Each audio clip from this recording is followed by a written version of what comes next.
the Lord is up to something, and his hope of executing what he wants to do is through you. And like I've been trying to make you realize, it is not by accident that you are in this generation.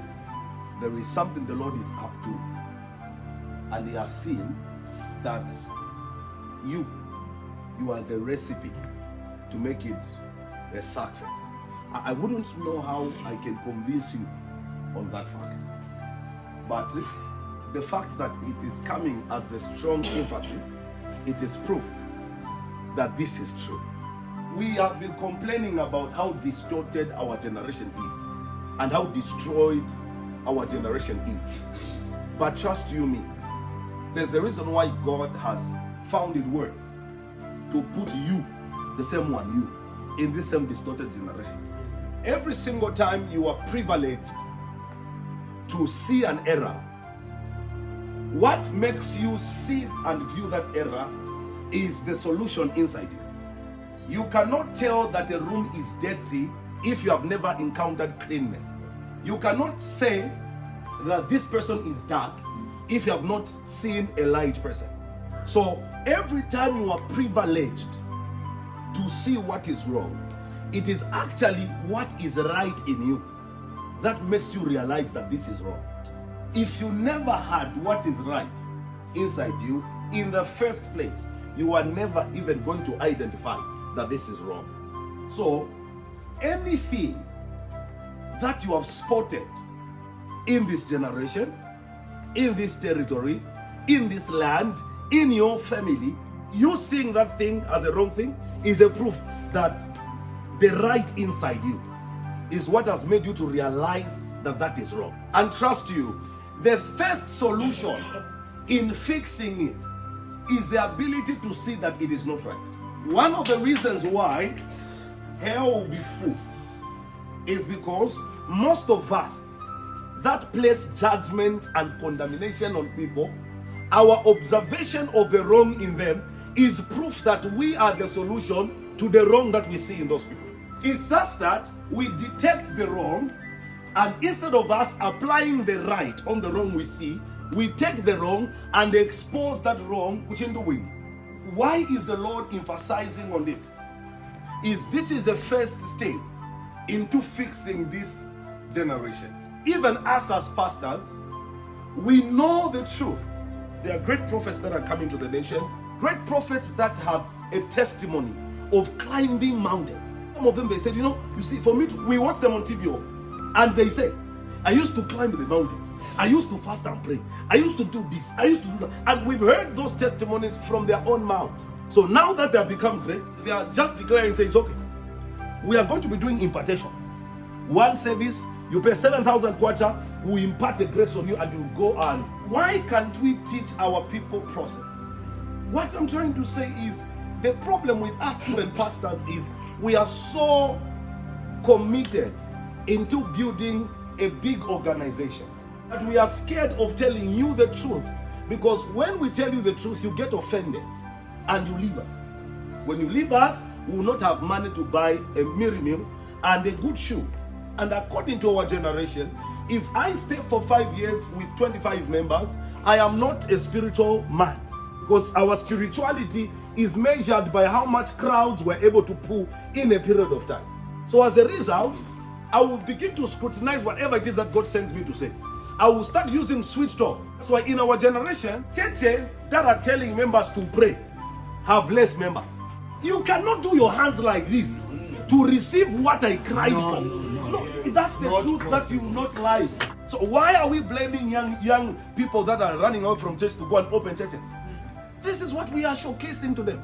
It doesn't matter how much I spend time with God. If you don't witness how much I sweat and pray for the anointing I display here, you will think I play.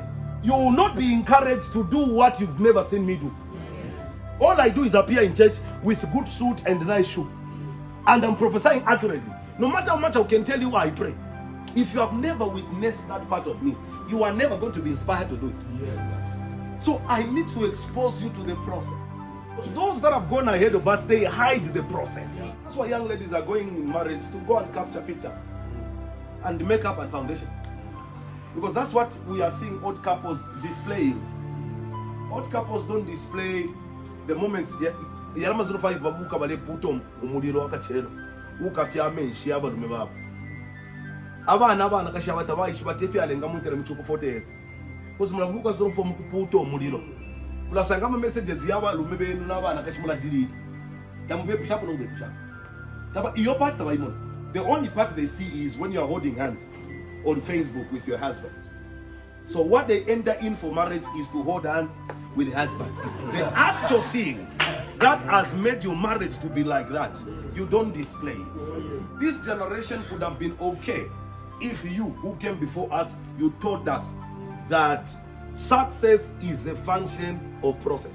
Isaiah 40, verse 29, he gives power to the faint, and to him who has no might, he increases strength. Even the youth shall fall and shall be weary, young men shall fall exhausted. But they that wait upon the Lord, there is that word they call waiting. In the school of process, waiting is one of the backbones of success. Our time and generation, that word has been deleted permanently. Everybody wants the fruit of process without embracing this code called waiting. Waiting doesn't abort your greatness. It is this part in the process of success called waiting that comes to allow you sustain the success that you access. The fathers that fathered us and the preachers that are meant to usher us into the godly fear, they tell us it is called the spirit of delay. We must kill it. So when you reach 25 years old as a girl and nobody is approaching you, our fathers have taught us that you have to start fighting against the spirit of delay. If you establish a business and in 2 years you are not yet driving, our fathers have told us we have to start fighting. There must be a spirit from your father's house that is fighting your success. And any pastor that sounds like me right now is an EP, is an enemy of progress. Hey, that wait upon, what is wrong with waiting in our generation? Why can't we wait? It is not the spirit of delay, it is called process. The people that are in the spotlight are shining too bright that us who are yet to go and occupy that space, we cannot wait. We also want to go. A wise man says, delay is not denied. Nah, it sounds like a proper metaphor, but it's not easy to follow. Our fathers were taught by whites in the US to say, we know you are Africans. We are going to be sending things for you to be giving your children on Christmas Day. We are going to be empowering your churches with building materials. We are going to be sending you free Gideon's Bibles. Do you remember those ones? Yes. We are going to give your children in schools the Gideon Bibles. Only you come here to the US. We're going to send you transport. Come to the US here. Go through a course. So they will go to the US and the whites will give them theology. Tell them church ethics, church history. This is how to preach. Our fathers forgot about encounters in the mountains. And as they were going to Africa, back with those monies to come and give Gideon's Bible, they were given booklets and said, this is the way you must be preaching to the church. And they came with us and created theological concepts on how to preach to people. God was totally removed from the equation, and all we do is, if you are not a theologian, you are not qualified to be. God help me. Father, help me in this generation. I don't want to be irrelevant. I don't want to depart from this generation without making any impact, without helping even one person to go back to you. Father, help me.